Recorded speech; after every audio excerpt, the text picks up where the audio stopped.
Hi friends, this is సహజ. ఇప్పుడు మీరు వింటున్నారు చేరువై దూరమేలా ఎపిసోడ్ 55.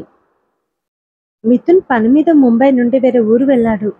మిథున్ హైదరాబాద్లో లేడని తెలుసుకున్న దీప్తి మిథున్ ఇంట్లో నుండి సంజనను పంపించడానికి ప్లాన్ చేసింది. దీప్తి ఫేక్ మనుషుల్ని మీడియా లాగా మిథున్ అపార్ట్మెంట్కి పంపించింది.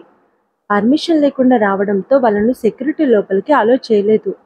ఏదో ఒకటి చేసి వాళ్ళని లోపలికి పంపించాలని దీప్తి ఆలోచిస్తుండగా సంజన లలిత లాన్లో కూర్చొని లేడీస్తో మాట్లాడుతుండటం కనిపించింది. వాళ్ళని రిక్వెస్ట్ చేయండి అని చెప్పింది దీప్తి. మేడం అని గట్టిగా పిలిచారు వాళ్ళు. అందరు అటువైపు చూశారు. ఒక్క interview madam, just 5 minutes please madam please అని వాళ్ళు రిక్వెస్ట్ చేసేసరికి లలిత కాదని లేక వాళ్ళని లోపలికి పంపించు అని సెక్యూరిటీకి చెప్పింది. వాళ్ళు లలిత దగ్గరికి వచ్చారు. ఆమె ఎలా బతికిందో వివరాలు అడిగి, ఈ అమ్మాయి ఎవరు, మీ ఇంట్లో ఎందుకు ఉంటుంది అని అడిగారు. లలిత సంజన ఏం చెప్పాలో తెలియక సతమతం అవుతుంటే, మీ అబ్బాయి ఉంచుకున్నాడా అని అడిగింది ఇంటర్వ్యూ చేసే అమ్మాయి. ఆ మాటకి లలిత అమ్మాయి చెంప పగలగొట్టింది. ఏమన్నానని వాళ్ళు కొడుతున్నారు? పరా అమ్మాయి ఇంట్లో ఉంటే అందరు అలాగే అనుకుంటారు అందే అమ్మాయి. ఏంటి అనుకునేది? ఈ ఇంటర్వ్యూ కనుక టీవీలో వస్తే కళ్ళు పీకేస్తా అంటూ అపార్ట్మెంట్ లేడీస్ వాళ్ళ మైక్ కెమెరా విసిరేసి వాళ్ళ మీద వెచ్చుకుపడ్డారు. వాళ్ళు మైక్ కెమెరా తీసుకుని అక్కడి నుండి పారిపోయారు.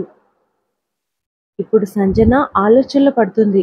తన ఇంట్లో ఉంటే మిథున్ గురించి అందరూ తప్పుగా అనుకుంటారని ఇంట్లో నుండి వెళ్ళిపోతుంది అనుకుంటూ దీప్తి కన్నింగా నవ్వుకుంది. సంజన లలితను తీసుకొని ఇంట్లోకి వచ్చింది. లలిత ఇంకా కోపంగానే ఉంది. ఆంటీ, మీరు బ్రతికే ఉన్న విషయం మీడియాకి ఎలా తెలిసింది? నేను ఇంట్లో ఉంటున్నానని ఎలా తెలిసింది అని అడిగింది సంజన. ఎవరి ద్వారా అయినా తెలుసుంటుంది అని అంది లలిత. సరే, తెలుసుంటుంది అనుకుందాం. డైరెక్ట్గా ఇలా క్యారెక్టర్ అసాసినేషన్ చేయరు కదా. ఇది ఎవరు చేయించారో నాకు అర్థమైందంటీ. నేను ఇప్పుడే వస్తాను అంటూ కదిలింది సంజన. సంజన, ఎక్కడికి వెళ్తున్నావు? ఇప్పుడే వస్తానంటీ అంటూ వెళ్ళిపోయింది సంజన.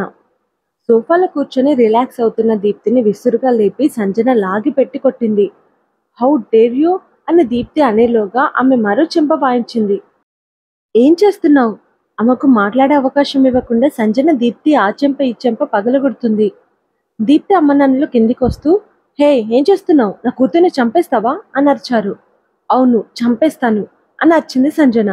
మా జోలికి వస్తే మీరు జైల్లో ఉంటారని మిమ్మల్ని ఒకసారి హెచ్చరించాను. అయినా వినిపించుకోకుండా మిథున్ ఇంట్లో నుండి నేను వెళ్ళిపోవడానికి ఇది ప్లాన్స్ వేస్తుంది. ఇదే లాస్ట్ వార్నింగ్. ఇంకోసారి ఇది రిపీట్ అయిందో దీనిని వదిలిపెట్టను అని గట్టిగా బెదిరించి అక్కడి నుండి వెళ్ళిపోయింది సంజన. ఇంటికొచ్చిన సంజనను చూసి, ఎక్కడికి వెళ్ళావమ్మా అని అడిగింది లలిత. దీప్తి ఇదంతా చేసిందాంటీ, అందుకే దాన్ని కంట్రోల్లో ఉంచడానికి వెళ్ళాను అని చెప్పింది సంజన. ఆ ముదనష్టబ్ది ఇంకా మనల్ని వదలలేదా? ఇంకా అది ఏం చేస్తుందో ఏమో కంగారు పడింది లలిత. దాని ఆటలు మన దగ్గర సాగవా ఆంటీ, మీరేం భయపడకండి అని ధైర్యం చెప్పింది సంజన. ఇంటికొచ్చిన కీర్తన సరాసరి నిఖిల్ దగ్గరికి వెళ్ళింది. నిఖిల్ టీవీలో వీడియో గేమ్స్ ఆడుకుంటున్నాడు. ఇంకా పడుకోలేకపోతున్నావా? నొప్పి తగ్గలేదా అని అడిగింది కీర్తన. నౌ బెటర్ అని చెప్పాడు నిఖిల్. మరెందుకు పడుకోలేదు? ఎన్ని గంటలు పడుకోవాలి? ఇంట్లో ఉంటే నాకు బోర్ కొడుతుంది. రేపు నేను మీతో పాటు వస్తాను అని చెప్పాడు నిఖిల్. ఇంకో రోజు రెస్ట్ తీసుకుంటే పూర్తిగా రికవర్ అవుతావు. ఇంకా ఒకే ఒక్క రోజు అని అంది కీర్తన. సరే అన్నాడు నిఖిల్. ఏమైనా తిన్నావా? ఈవినింగ్ స్నాక్స్ తిన్నాను. ఇంకా సపోర్ట్లో డిన్నర్ వస్తుంది, తినేసి పడుకుంటాను అని చెప్పాడు నిఖిల్. ఓకే, గుడ్ నైట్ అని చెప్పి తన రూమ్కి వచ్చింది కీర్తన. ఫ్రెష్ అయ్యి గీతతో కలిసి డిన్నర్ చేసి తన రూమ్కి వచ్చి విండో తెరిచి నిఖిల్ రూమ్ వైపు చూసింది. అతని రూమ్ విండో తెరిచి ఉండకపోవడంతో నీరసంగా వచ్చి బెడ్ మీద వాలింది. నిఖిల్ ఆమెకు పదే పదే గుర్తుకొస్తున్నాడు. మరో 2 నిమిషాలకు కీర్తన విండో దగ్గరికి వెళ్ళి చూసింది. కిటికీ తెరిచి లేకపోవడంతో మళ్ళీ డల్గా బెడ్ దగ్గరకు వచ్చింది. అలా ఓ 100 సార్లు వెళ్ళి చూసి విండో ఎంతకీ తెరవకపోవడంతో నిరాశగా వచ్చి పడుకుంది కీర్తన. సమయం ఉదయం 9 అవుతుంది. కీర్తనకి సీన్ చెప్పే యాక్షన్ అన్నాడు డైరెక్టర్. కీర్తన మనసంతా నిఖిల్ చుట్టూ తిరగడంతో ఆమె కాన్సన్ట్రేషన్ చేయలేక సరిగ్గా పర్ఫామ్ చేయలేదు. ఏమైంది కీర్తన నీకు? నిన్నటి నుండి చూస్తున్నాను. ఒకటే టేక్లో అయిపోయేదానికి కూడా 10 టేక్స్ తీసుకుంటున్నావు అని డైరెక్టర్ అడిగాడు. ఫైర్ యాక్సిడెంట్ వలన డిస్టర్బ్ అయ్యాను అని కీర్తన కవర్ చేసింది. సరే, కాసేపు రెస్ట్ తీసుకో అన్నాడు డైరెక్టర్. కీర్తన మనసు ఇప్పుడు నిఖిల్ దగ్గరే ఉంది.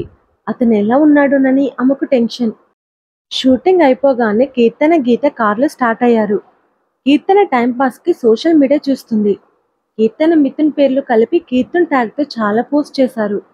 అందులో కీర్తన మిథున్ గుండెల మీద పడుకోవడం, అతని బుగ్గ మీద కిస్ పెట్టడం హైలైట్ చేస్తూ, కీర్తనకు పిచ్చి కోపం వచ్చి ఫోన్ని పగలగొట్టపై కంట్రోల్ చేసుకుని ఆగిపోయింది. ఏమైందే?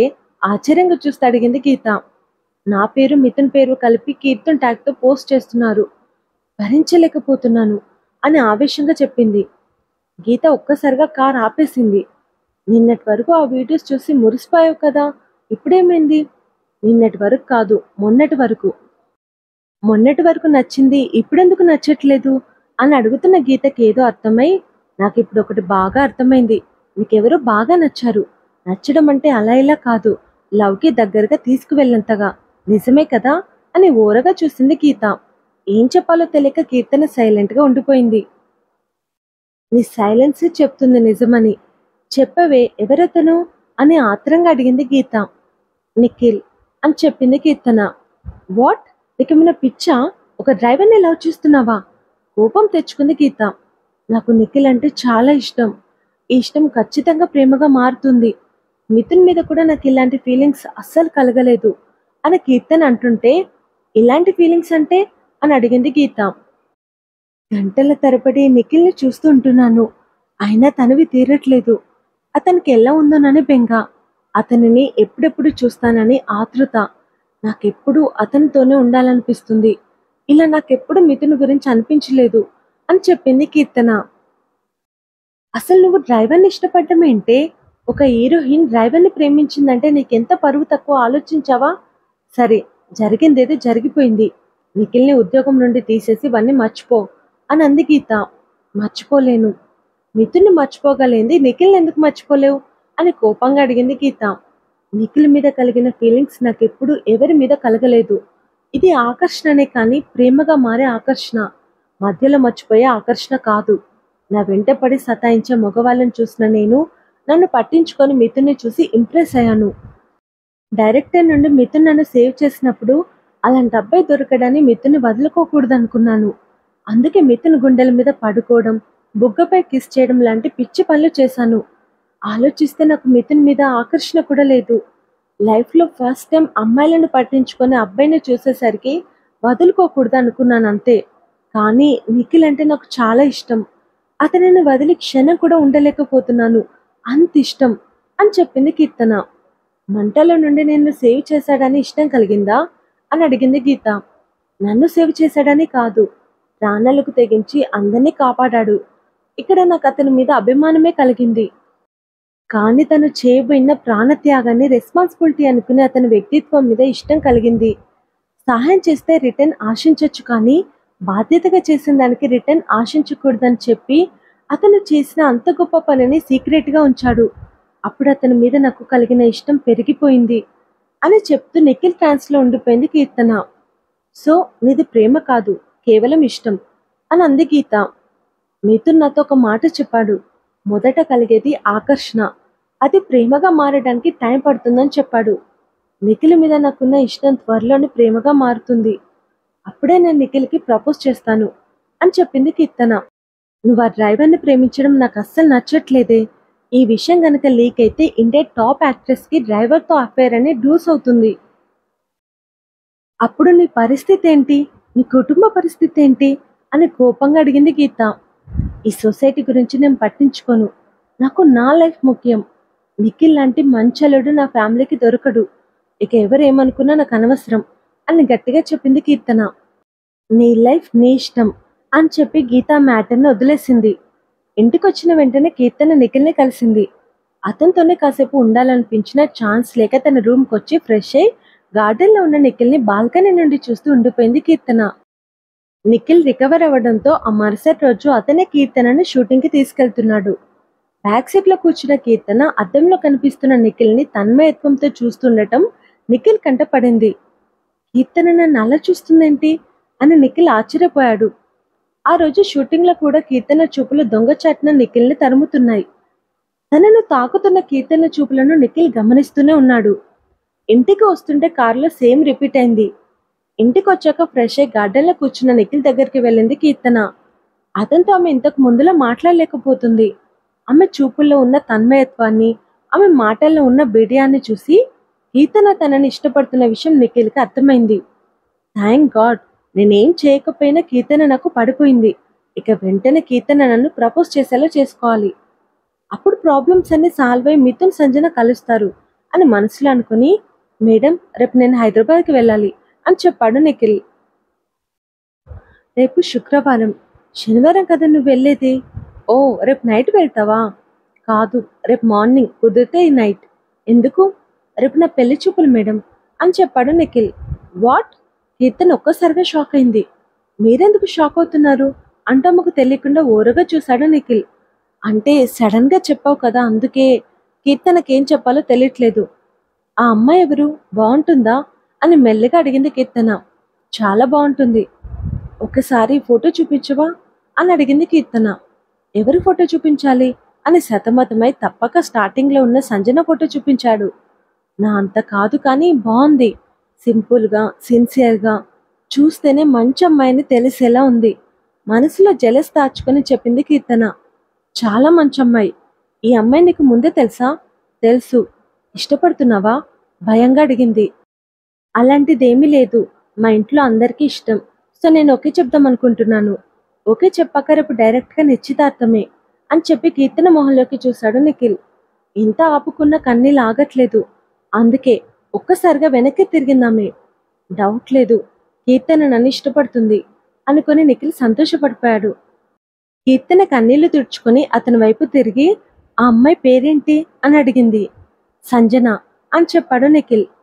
సంజన నా ప్రాణం అని మిథున్ చెప్పింది గుర్తు చేసుకుని, ఈ సంజన పేరు గల వాళ్ళు నాకెప్పుడు అడ్డుపడుతున్నారు, ఐ హేట్ సంజన అని కీర్తన మనసులో అనుకుని పరిగెత్తుకుంటూ తన గదిలోకి వెళ్లి బెడ్పై బోర్లా పడి బోరునే ఇచ్చింది. నో కీర్తన, నువ్వు ఇలా ఏడవకూడదు. అయినా ఎందుకు ఏడుస్తున్నావు? నిఖిల్కి సంజన అంటే ఇష్టం ఏం లేదు. వాళ్ళ ఫ్యామిలీకి నచ్చిందని ఎస్ చెప్పాలనుకున్నాడు, అంతే కదా. దానికే ఏడవాలా నువ్వు? లేట్ చేయకుండా వెంటనే వెళ్ళి నిఖిల్కి ప్రపోజ్ చేయి. లేకపోతే నువ్వు జీవితాంతం ఏడుస్తూనే ఉండాలి, అర్థమవుతుందా నీకు అని ఆమె మనసు హెచ్చరించింది. ఏదో నిర్ణయించుకున్న దానిలా కీర్తన కన్నీళ్లు తుడుచుకొని వాష్రూమ్కి వెళ్ళి మొహం కడుక్కొని నిఖిల్ దగ్గరికి వెళ్ళడానికి బయటకు వచ్చింది. అప్పటికే హైదరాబాద్ వెళ్ళడానికి ఫ్లైట్ టికెట్ బుక్ చేసుకుని లగేజ్తో బయటకు వచ్చిన నిఖిల్ కీర్తనకు ఎదురుపడ్డాడు. మేడం నేను వెళ్తున్నాను, నాకు ఒక 1 నెల రోజులు లీవ్ ఇవ్వగలరా అని అడిగాడు నిఖిల్. ఎందుకు?